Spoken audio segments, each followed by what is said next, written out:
সম্প্রতি রাহুল অনুরোধয় ব্যানার্জির অস্বাভাবিক মৃত্যুকে ঘিরে উথাল পাথাল টলিপাড়া। ভোলে বাবা পারকারেগা ধারাবাহিকের শুটিং চলাকালীন তালসারির সমুদ্রে ডুবে প্রাণ ক্ষয় হয় অভিনেতার।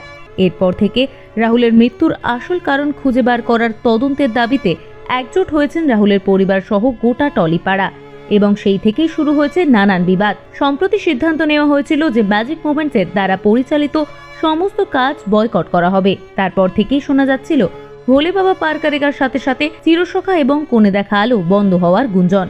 এসবের মাঝেই হঠাৎ নজর কাড়ল রাজা গোস্বামীর এক পোস্টের ক্যাপশনে লেখা চিরসখা বন্ধ, সুইসাইড করা ছাড়া উপায় নেই, যা দেখে এক মুহূর্তের জন্য আঁতকে উঠবেন সকলেই। এবং সেই ভিডিওতে তিনি বলেন যে চিরসখা বন্ধ হওয়ার কারণে তার খুব একটা যায় আসছে না, তবে যেসব টেকনিশিয়ানরা সেখানে কাজ করছিলেন তাদের সমস্যা হচ্ছে এবং কোনো এক টেকনিশিয়ান তাকে ফোন করে বলেন যে কাজ হারানোর পর পরিবারকে দেখার কোনো উপায় নেই, তাই তিনি এমন একটি মন্তব্য করে বসেন। সেই নিয়ে রাজা বলেন যে চিরসখার অভিনেতা অভিনেত্রী কিংবা কলা কুশলীদের এই ঘটনার জন্য দায়ী করা যায় না। তাদের কি দোষ? তারা কেন এসবে সাফার করবে?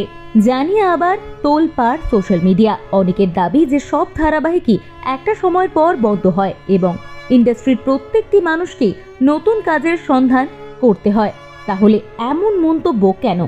অনেকের আবার দাবি যে এই কথাগুলি মিটিংয়ের সময় কেন বলা হয়নি, কার ভয় চুপ করেছিলেন রাজা। তার এই পোস্টকে ঘিরে নানান মন্তব্য করেছেন তারকারাও। এবার প্রশ্ন যে সত্যিই কি এই ধারাবাহিকগুলি স্থগিত রাখার দাবি সঠিক, নাকি পরবর্তীতে আবারও দেখা মিলবে চিরসখার?